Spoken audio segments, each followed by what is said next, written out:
tunawajibika kutoa maelezo ya kina ama sababu za ndani kwa nini tumefikia maamuzi hayo ya kuvunja mkataba baina ya sisi na upande wa walimu. Kwa mantiki hiyo basi, taarifa ambayo inapaswa kuwafikia mashabiki wetu wa Simba kupitia ninyi ndugu zetu waandishi wa habari ni kwamba ni makubaliano ya pande zote mbili.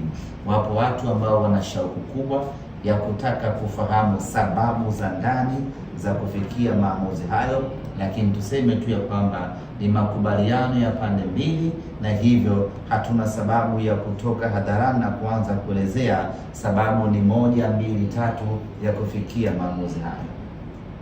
Lakini tunachoweza kusisitiza ni kwamba maamuzi haya ambayo tumeyafikia ni kwa maslahi mapana na maslahi makubwa ya Simba Sports Club, lakini vile vile ni kwa maslahi ya walimu wenyewe ama meneja mwenyewe.